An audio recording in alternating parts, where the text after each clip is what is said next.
I am pleased to welcome Aysanabee, a multi-instrumentalist, producer, and singer-songwriter from Sandy Lake, Ontario. He has performed more than 200 shows on major stages in festivals and venues across Canada and globally. This year, Aysanabee made history as the first ever Indigenous artist to win the Juno Awards for the Alternative Album of the Year and the coveted Songwriter of the Year for Here and Now.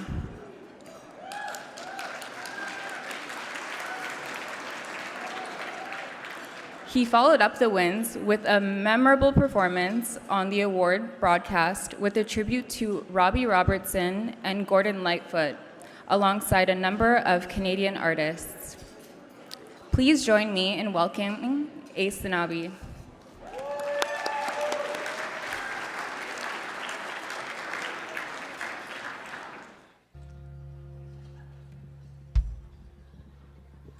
Hey, how's everybody?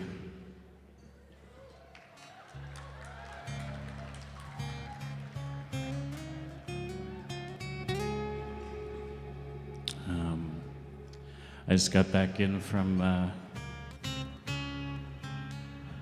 Australia, and I was in the UK, and then so my time zone is a little bit, my clock is a little messed up right now. It's interesting to think of all the things we did in the last couple of years. Those Junos. That's just kind of like, you get to kind of see the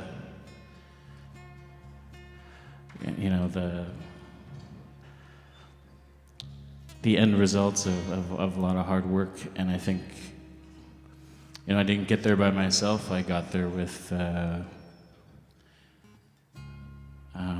Indigenous musicians who have kind of blazed the trail before me, because like I signed up a record deal with Ishkade Records back in 2021, and that's an Indigenous and female-owned record label. And those women had been, having doors kind of shut on them for decades, and they kept pushing and they kept pushing and they kept breaking these ceilings, and they kept kind of opening these doors one at a time. And so when they found, when we met each other, I applied to play the International Indigenous Music Summit. And I almost didn't too, because I was trying to pay off student debt, and I was almost too cheap to spend the $40. So my music career almost didn't happen over $40. But it did. And I met these women, and they asked me what I was working on, what I was doing, and I told them this project I was working on, and they said, we're starting this brand new record label, and we want you to be the first artist on it. And it's an interesting thing too, is because record labels, they don't just sign a random person they see a video about. A record label will sign you when you have 1 million streams or have 1 million followers on TikTok, or you went viral, or after you've done all the work is when they'll sign you. So that's very much different between the old way of doing things and kind of just like, an Indigenous record label who's trying to uplift stories and voices. So I'm going to play the first song I released with them. This is a song called Ocean Breath.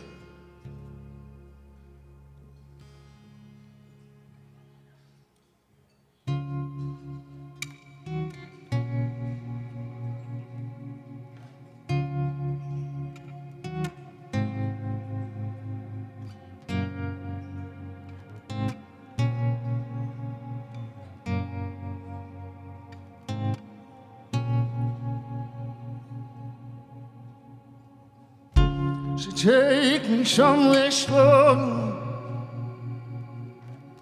where the time don't go on.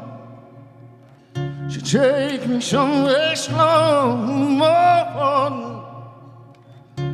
Well, you just grown against my humble skin. We'll be thankful then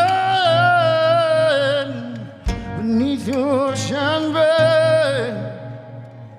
Oh, I'll be thankful.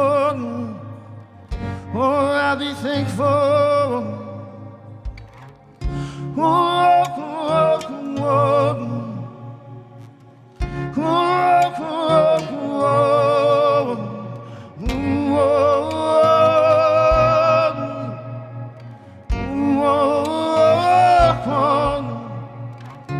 Take me somewhere slow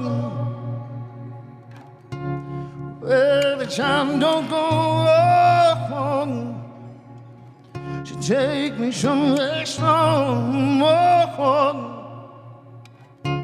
where the sun just comes against my humble skin. Oh, I'll be thankful then beneath your ocean bed. Oh, I'll be thankful. Oh, I'll be thankful.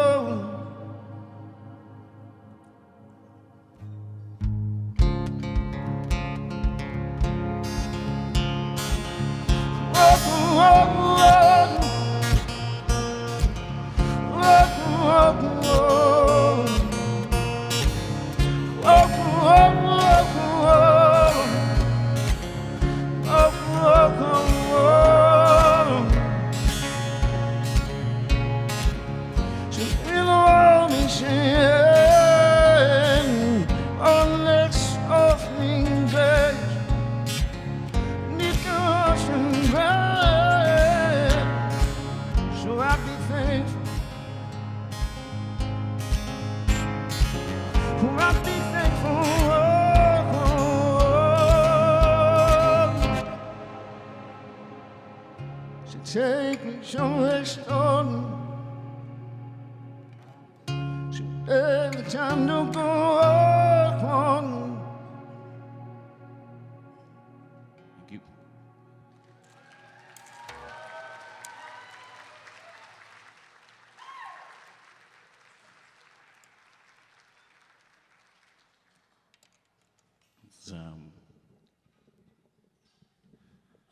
There's a gentleman out front who said he saw me on TV, and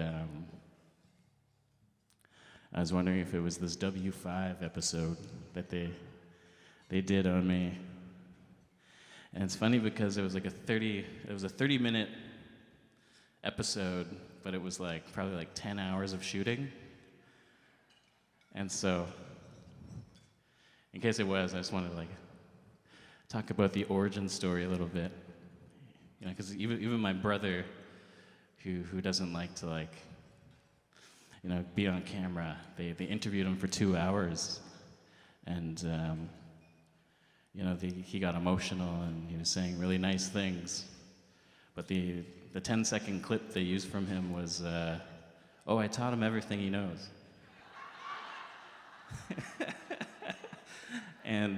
And so for my story, I was talking about how I learned to play guitar.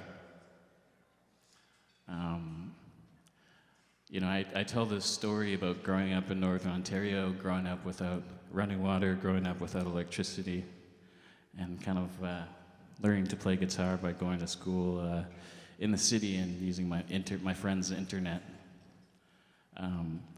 But instead they had a clip of me being like, oh yeah, I used to play in this camper with my cats. So whoever saw that episode, that's apparently the origin story, which is kind of true. You know, I was so nervous to play in front of people, I moved into the backyard in a camper, and I had a cat. And this cat went into the forest, and I don't know, came back, and then whatever amount of months later, suddenly it was me and this cat and these 8 kittens. And it's funny too, because I was in the airport the other month, and I saw the Trailer Park Boys sitting, and I didn't know if I should approach them and go talk to Bubbles and be like, hey, me too.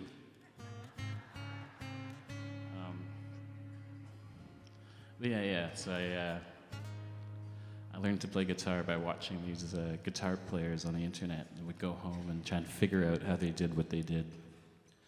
And so that's kind of where this song came from, and it's a song called The Dawn, and it's a song about remembering to appreciate the good things that you have.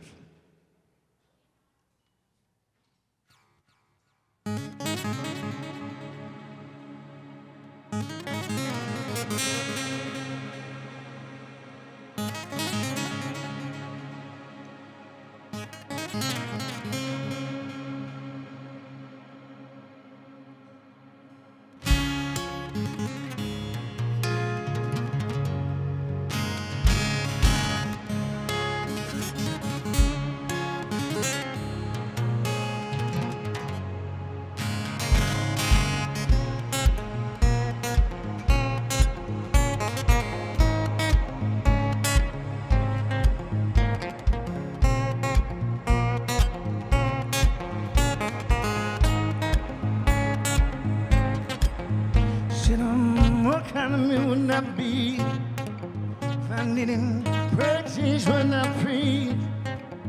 It's so good to change, so let me good to me. So, but I'm losing hope, losing hope, and it's the simplest things they so easily say. It's the simplest things they so easily say. More.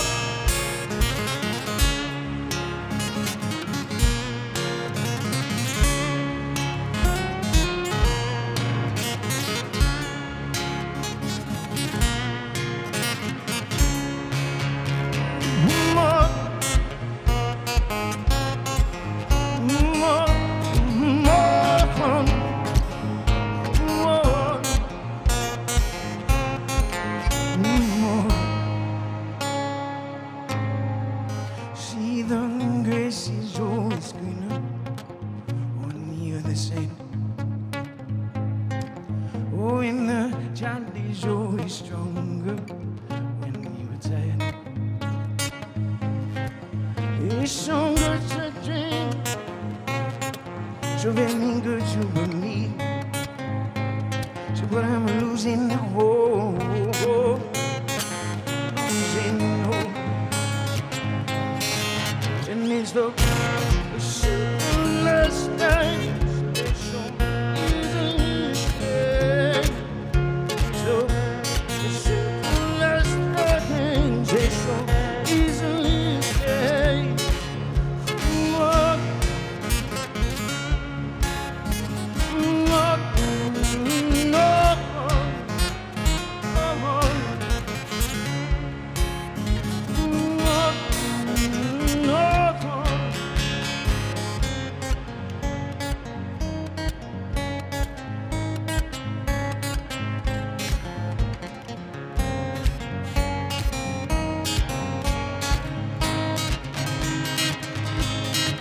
And it's the simplest things they so easily say. Oh, it's the simplest things they so easily say.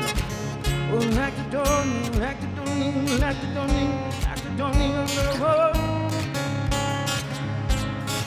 Oh, like the dawning, like the dawning, like the dawning, like the dawning of the world. Like the dawning, like the dawning, like the dawning, like the dawning of the world. Oh, like the dawning, like the dawning, like the dawning, like the dawning of the world.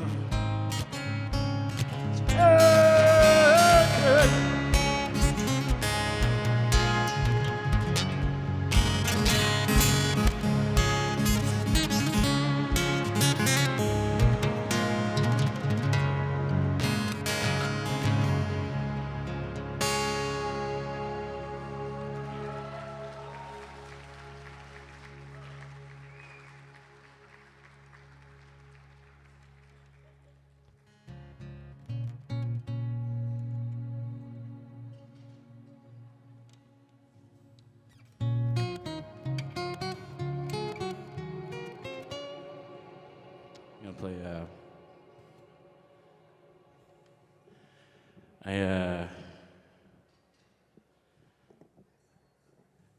It's interesting telling the story I'm about to tell in this room because, I feel like when I tell this story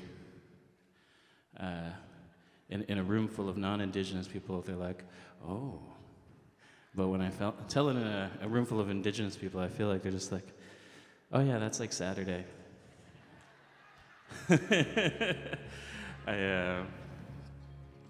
I had this near-death experience in northern Ontario. I used to work up in the north, and kind of in the wilderness, and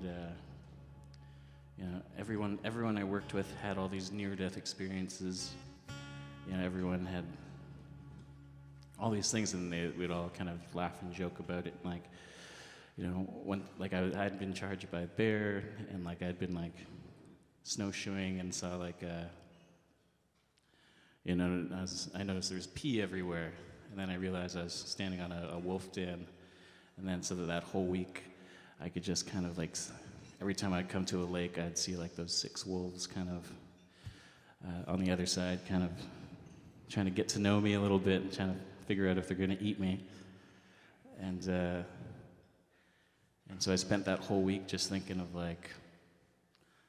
how I would fight 6 wolves. I was like, okay, I get one, and then I think the rest would, really get me. But the closest I came though was snowshoeing across this frozen river, and usually I'm really mindful about my surroundings, but I think there was a new Feist record out, and I was listening to it, and I was just kind of didn't pay attention that there was a river, or there was a lake there, and the river was close to the mouth of the lake, and I didn't see the running water, and so I was just snowshoeing across, and then it was thin, so I broke through, and I stuck my axe into the ice and was pulling myself across, and the ice kept breaking, and I thought, this is where my story ends, and I haven't done any of the things I wanted to do. And so I remember just pulling myself across and just kind of thinking, if I get out of here, I'm going to do what I think I was meant to do. And so I did make it across, and I started a fire, and then I snowshoed back to camp, and I had a long time. I had a long walk back to camp to think about what I was going to redo with the second chance I was given. And so, I finished the job, and then 3 months later, I bought a one-way ticket to Toronto to go play music.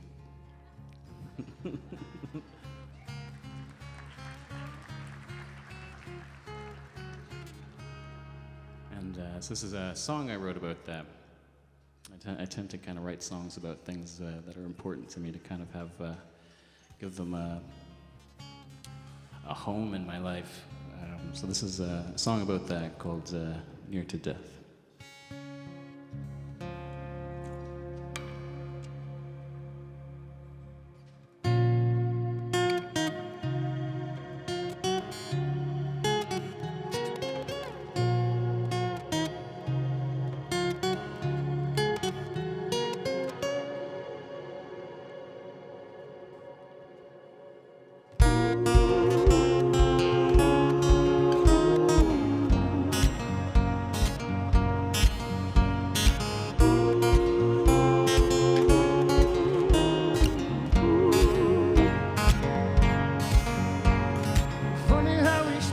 Time it's worth its weight in gold. Shoving doors and nourish the soul to keep us warm at night.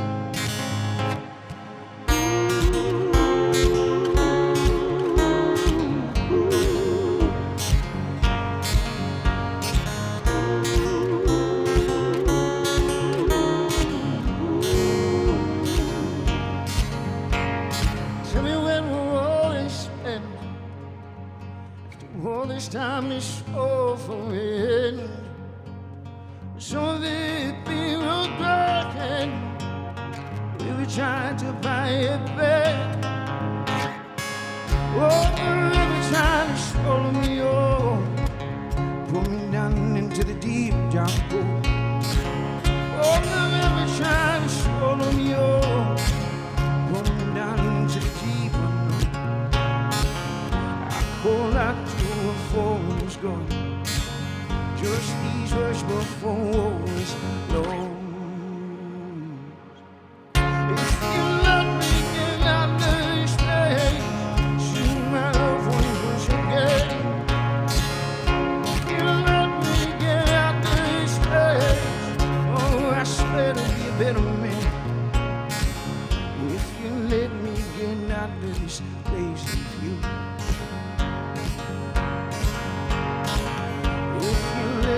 Getting out of this place with you.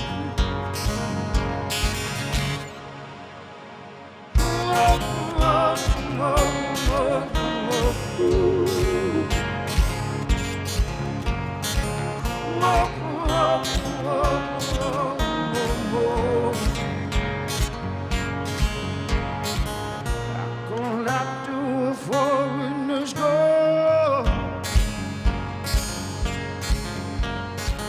Just these words before moments should be lost.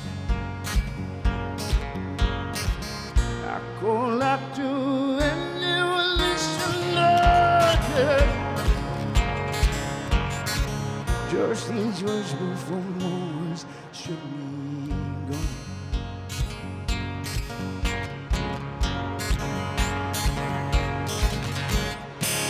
If you let me get out of this place, see my loved ones once again. If you let me get out of this place, oh, I swear to be a better man. If you let me get out of this place with you. If you let me get out of this place with you.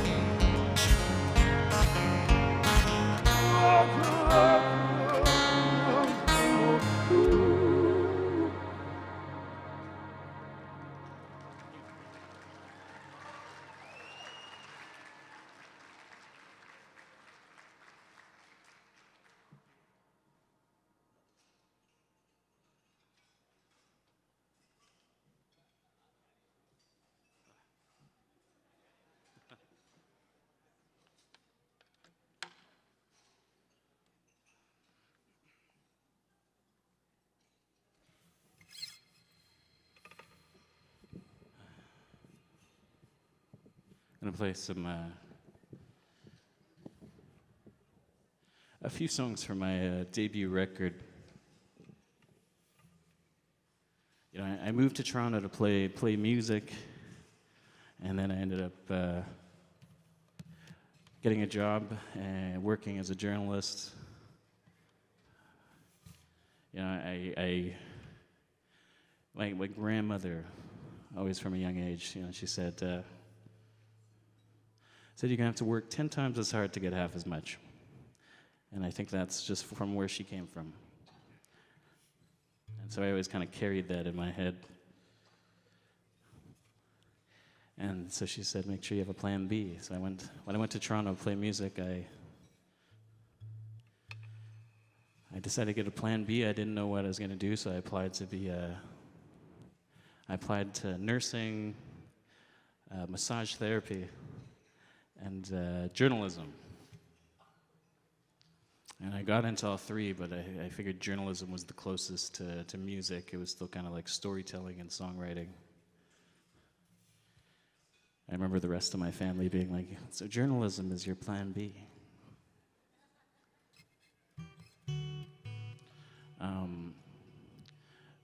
But you know, I don't think I wouldn't have made the record the way I did had I not gone and done all these things? Had I not lived life? Have I not developed skills in storytelling and journalism? You know, because when the pandemic came to Canada, I just moved my grandfather into long-term care, and I was on the flight from the north down to back to Toronto, and then when I was on the plane, everyone's phones started going off, and then suddenly the pandemic was declared here, and I went back to work as a journalist, and I was doing stories on different outbreaks across Canada, a lot of outbreaks in long-term care facilities, and it wasn't good for the people who live there. So I started calling my grandfather every day, worried there would be an outbreak there, and maybe one day he wouldn't pick up the phone. And so, you know, you can only, we spoke for probably about 3 months until small talk started, losing its interest. So we started talking about a lot of things that we never talked about. We started talking about some things I did know, like his life in Sandy Lake, growing up on the trap line with his brothers and sisters. But it was through these stories that I realized he was starting to forget, and I wasn't remembering details. And so the journalist kicked in, and I asked if it'd be all right if I recorded these conversations. So I spent a year just recording these conversations with my grandfather and kind of trying to get as many of our family history recorded as possible. And so we talked about a lot of things. Sandy Lake, the trap line.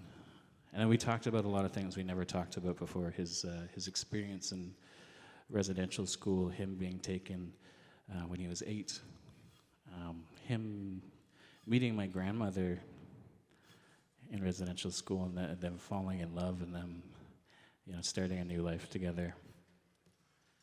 And so it was at first it was difficult to kind of, my grandfather was always the rock of the family, and he would never kind of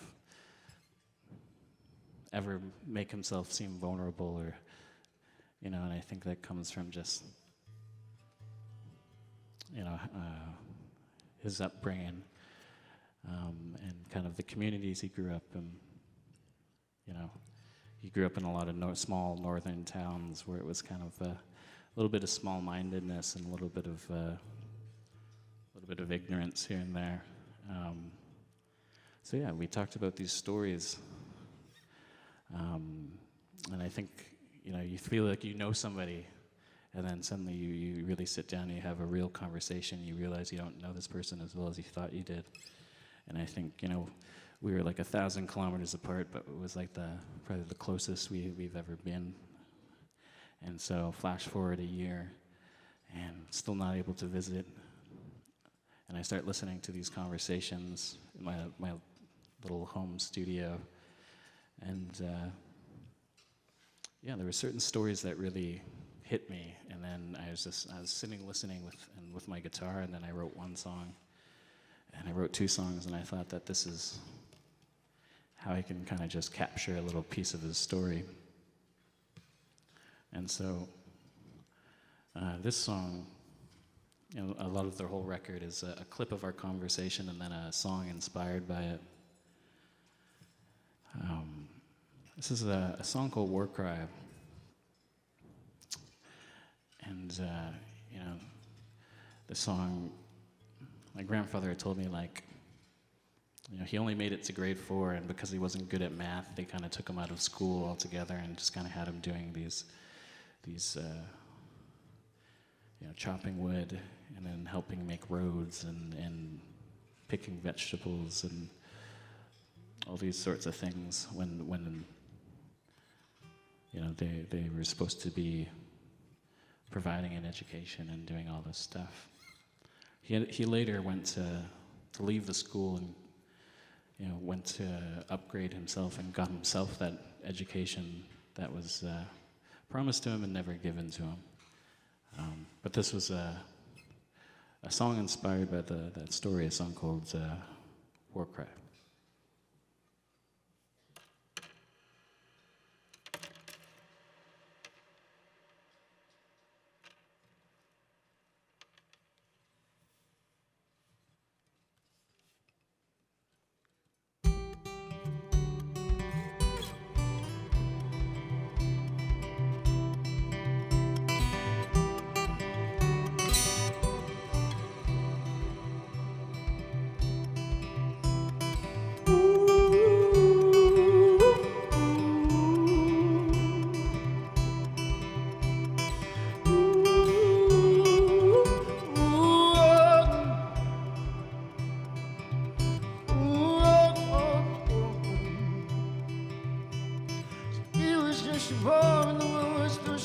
shoulder.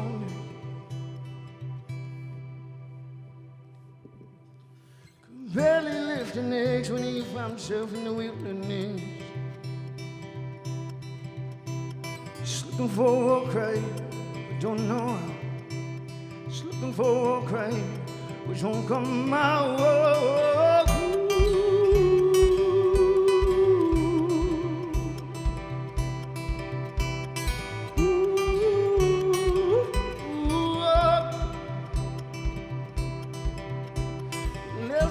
It's like he should come out the world as best he could. Heavy heart and muddy boot, the moving path they cut through. Pull up by the bootstraps, he could chop them now. He could done his place if he chops them down.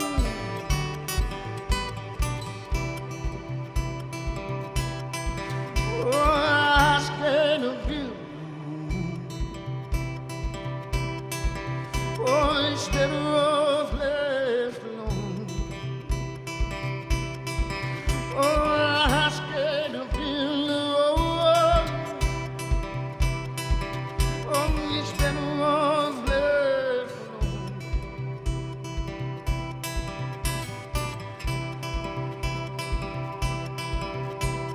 Chopped him down and built this house, but part of him is missing now. Not in this because it took this long to figure out. Took this long to figure out. Took this long to figure out. Oh, I'm scared of being alone.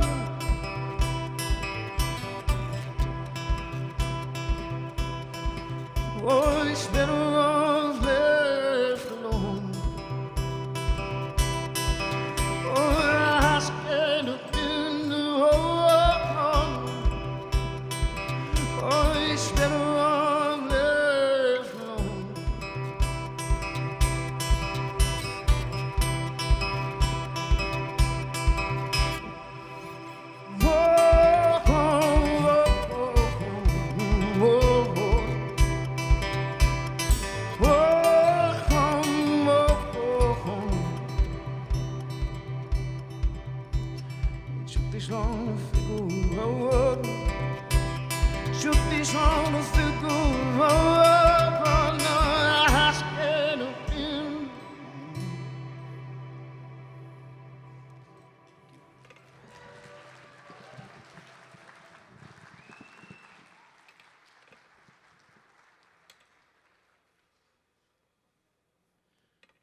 I remember my first big show. I was opening for Sam Roberts 3 years ago, or 2.5 or something. This just reminded me of it because I think it was like the first show out of the pandemic. Everybody canceled New Year's except Brampton, and me and Sam Roberts were booked for that show. And so I was the opener, and like, Sam was really nice too. He came down, he's like, hey, I'm Sam. I was like, oh, I know, I'm opening for you. And I was playing, and my first song, I'm getting ready to play, and the mic keeps dropping. And then so I go with it until I'm just doing this horse dance. And nobody's helping. I look over, I see like 5 stage crew, and I'm just like, this is not how I play. And so eventually, like, my legs get tired and I have to stop, and I'm trying to fix the mic. And then the screw falls out. So next thing you know, like, I'm on all fours trying to find the. Anyways, that's good.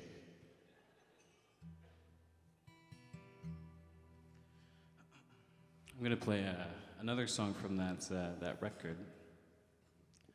And you know what's crazy is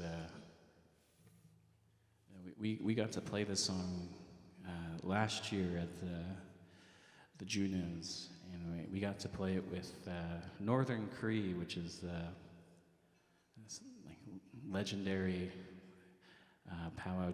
traditional powwow singing group and drum group. And so when I played, I still definitely hear their voices, and I remember when I was touring out west, and the Junos people would ask me, like, what do you want to do for the performance? And I said, it would be nice to bring my grandfather, but he can't leave Thunder Bay because he's on dialysis there, and he can't leave for like longer than a couple of days. So I asked them if we can have like a hologram of my grandpa. And they said they don't have the money for it. So we figured out a poor man's hologram. We had like a smoke machine and put more water in it so it dissipates less, and then ran a projector through it. And so I remember we only got like 3 minutes to play the song, and I just remember stepping onto the stage and being like, don't mess it up. And then when I came to, the show was over, and I didn't get a chance to kind of be in the moment. It was the next day. I was on my way to Austin, Texas, and I was watching all the stories that people had tagged me in. And I remember I was in the airport by myself because my manager, she remembered to book her ticket home from Austin, but she didn't book her ticket to Austin.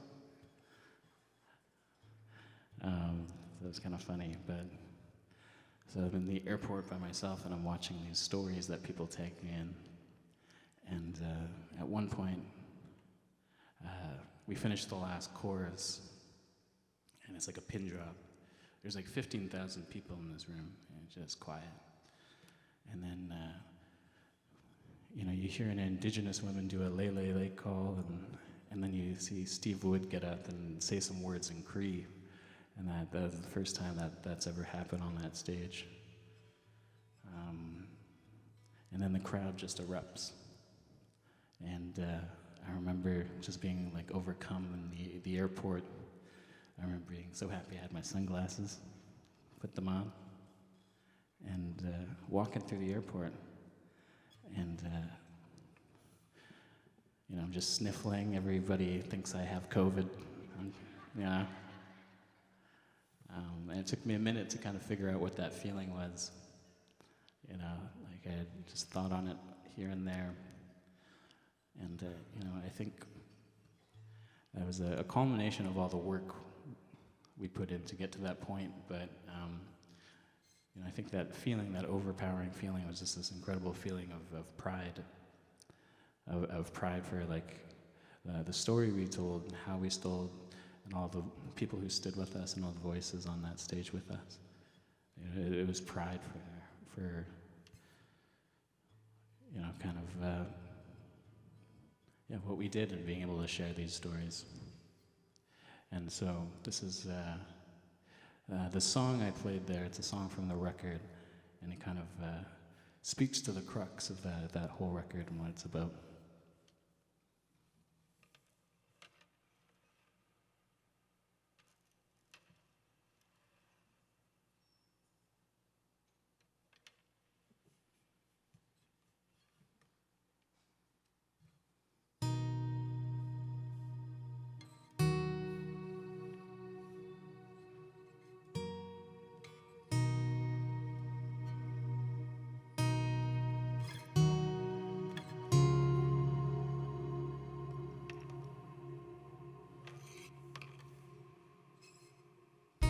So that we can reconcile it, so put it in the past. So that we can reconcile it, but if I can, it's in our blood, it's in our blood. She my blood. Why does it feel like we're on the edge? staring down a certain dead. Why does it feel like the story ends before it starts? So we were killed in these faded memories, so we were killed in these fleeting stories, so we were killed in these disappearing words, even when they start losing meaning. It's in our blood. It's in our blood. It's in our blood. It's in my blood. We come, we go, just like the days, just like the dark in the morning rains. I guess I know, just like the snow, we fall, we melt, we fade away. A month, a day, a week, a year, just like to say that we were near. So we were killed, oh, in these faded memories, so we were killed. In these fleeting stories, only were healed. In these disappearing words, even when they start losing meaning. It's in our blood. It's in our blood. It's in our blood. I'm done.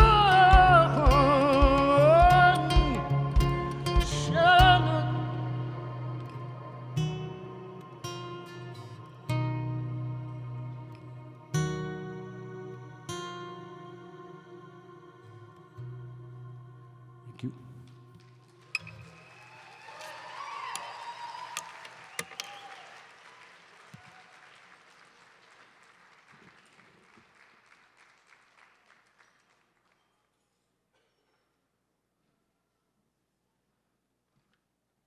It's one more song for you.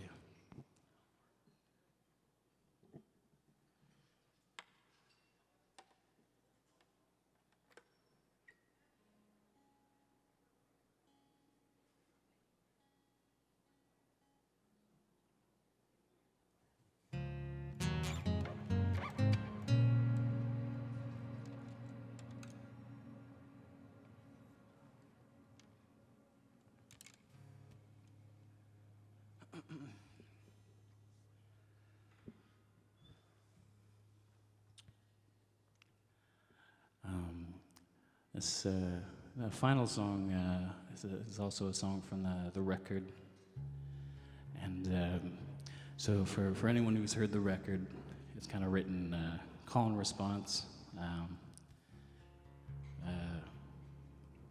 a conversation with my grandfather, and then a song inspired by it.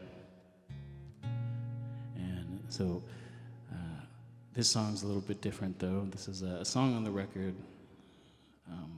But it was written from this place of regret. It was a song I wrote for myself, and it was this song about regret, about not listening to my grandfather's stories sooner, about waiting so long until, there were kind of half stories or things were forgotten, and waiting to kind of share this, share in the experience of his life,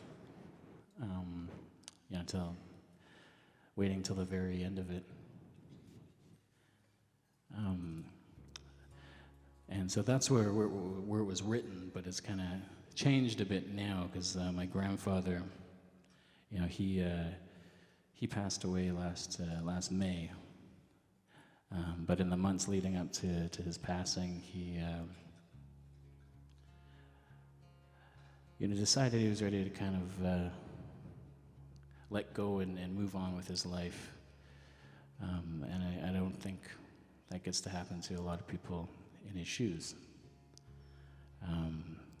a lot of people who shared his experiences in this country. And I think a big part of that too, though, was, my grandfather, his nurses, and all the people he had met, and all his friends would kind of see the updates and share the updates with him on what I was doing, and they would say, "Oh yeah, like he was on TV, or he was in this part of the world, and he was like talking about you." And they'd be like, "I watched this interview, and he was talking about you." And they said, "I didn't know that that's what you went through. I didn't, you don't talk about it, And, so suddenly he was able to kind of talk about these experiences he had with all the people around him, and suddenly all the people knew who he was and knew where he came from. And, he was seen, and he was understood, and in a way, he was kind of, validated for all these, all these experiences he's had, and he, at a time when nobody would listen, or a time where he stopped talking about it, or a time where he just accepted that it would never be resolved for him.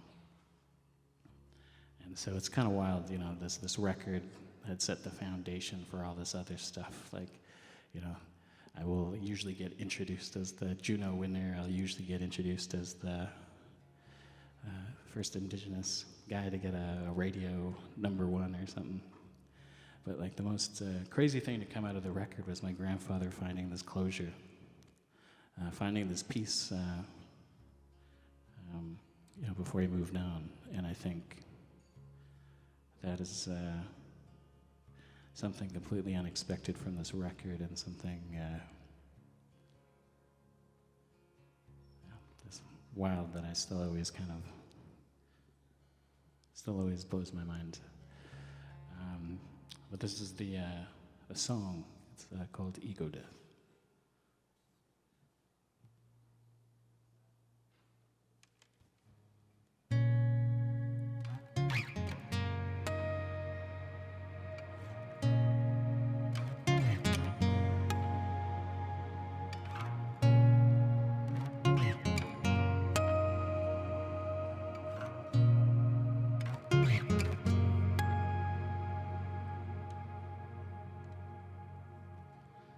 Have you come to take me home?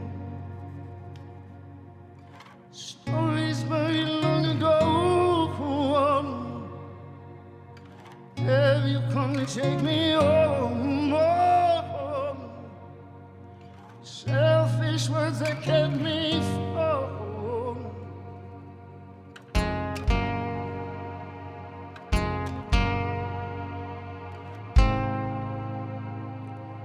Tell me if I lost my chance.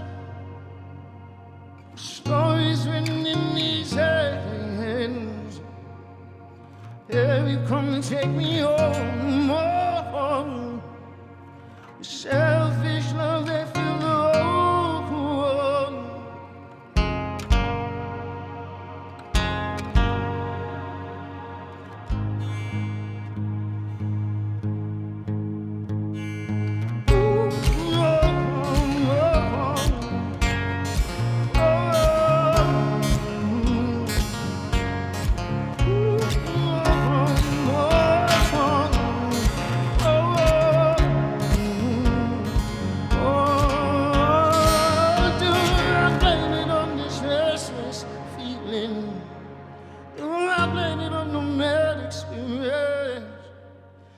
I've been here for too long, but I only got myself to blame.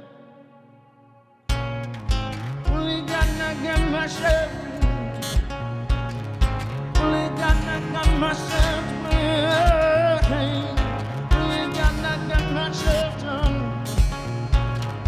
Only got myself to blame.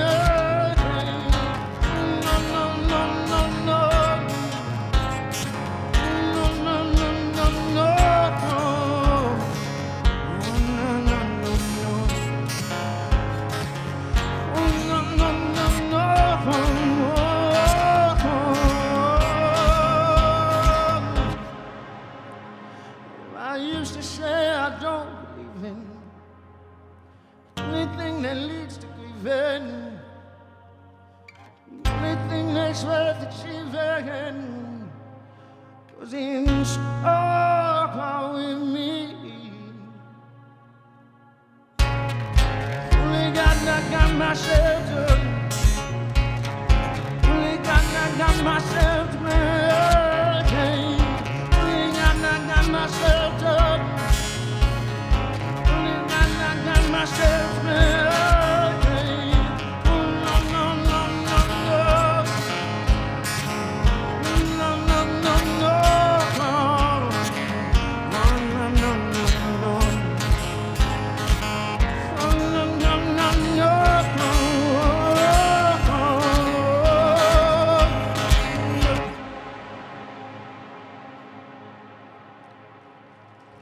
Thank you.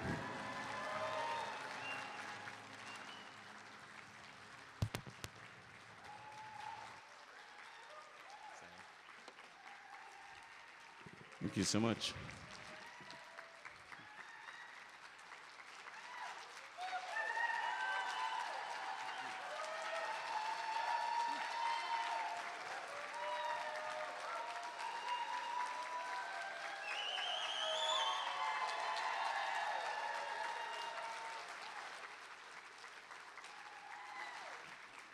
Rich, thank you.